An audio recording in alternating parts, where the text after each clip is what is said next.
Major general Asif Ghafoor को तरक्की मिली है और उन्हें तरक्की मिली है लेफ्टिनेंट जनरल के ओहदे पर। अब जब ये फौज में आला रैंक्स की तरक्कियों की खबर सामने आई है तो इसके साथ ही मेजर जनरल से लेफ्टिनेंट जनरल बनने वाले साबिक डीजी आईएसपीआर आसिफ गफूर साहब के बारे में उनके चाहने वालों और उनके सरप्राइज से डरकर भागने वालों दोनों में ही यह तजस्सुस पैदा हुआ है कि क्या वो पाकिस्तान के आर्मी चीफ बन सकते हैं या नहीं, क्योंकि आर्मी चीफ एक 4 स्टार जनरल होता है जो लेफ्टिनेंट जनरल से तरक्की पाकर सिलेक्ट होता है।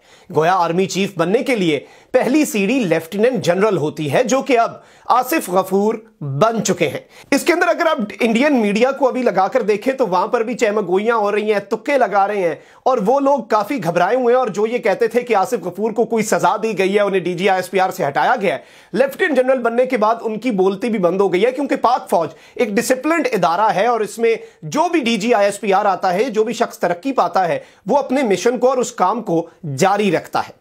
अब अगर बात की जाए 4 स्टार जनरल्स की तो इस वक्त पाकिस्तान में 2 4 स्टार जनरल्स हैं, chairman joint chiefs of staff committee general Nadeem Raza और army chief general Qamar Javed Bajwa. दोनों की रिटायरमेंट 29 नवंबर 2022 में है। पाकिस्तान में इस वक्त 27 3 स्टार जनरल है, यानी कि लेफ्टिनेंट जनरल 27 हैं, जबकि एक 3 स्टार जनरल मेडिकल कोर की लेफ्टिनेंट जनरल निगार गौहर है। इन 27 में से 6 लेफ्टिनेंट जनरल 10 दिसंबर को रिटायर हो रहे हैं, यानी कि अब से 15 दिन के बाद। इसीलिए 6 मेजर जनरल्स को लेफ्टिनेंट जनरल्स पर तरक्की दी गई है, जिनमें आसिफ गफूर भी शामिल हैं। वो तीनों ज़रात आसिफ गफूर के दौर में पाकिस्तानी मुसल्लह अफवाज के शोबाए ताल्लुकात आमा ने उन बुलंदियों को छुआ जो पूरी पाकिस्तानी कौम के लिए बाइस फख्र है। अब हम आते हैं आपकी असल दिलचस्पी की तरफ कि क्या लेफ्टिनेंट जनरल आसिफ गफूर पाकिस्तान के अगले आर्मी चीफ होंगे।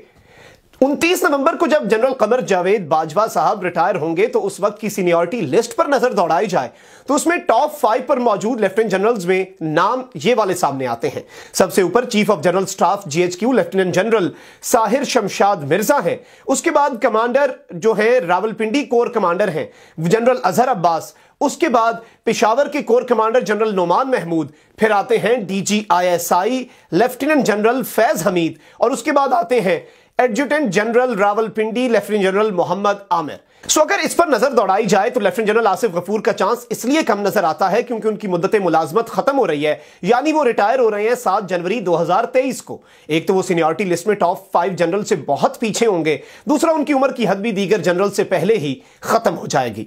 अगर जनरल आसिफ गफूर साहब तो आर्मी चीफ नहीं बन पाएंगे, मगर जनरल कमर जावेद बाजवा के रिटायरमेंट के वक्त मौजूदा DG ISI general Faiz Hamid के बारे में ये काफी बातें हो रही हैं कि वो अगले आर्मी चीफ के लिए फेवरेट होंगे। लेकिन इसके मुताल्लिक कुछ भी हतमी तौर पर नहीं कहा जा सकता और जो भी शख्स आर्मी चीफ बनता है, ये लोग पूरी जिंदगी फौज में सर्व करके इस मकाम पे पहुंचे होते हैं और एक डिसिप्लिन और मेरिट की वजह से इतना ऊपर आए होते हैं, तो कोई बहुत बड़ा फर्क नहीं होता। सब ही पाकिस्तान की बेहतरी के लिए अपनी अपनी विजन के मुताबिक काम करते रहते हैं।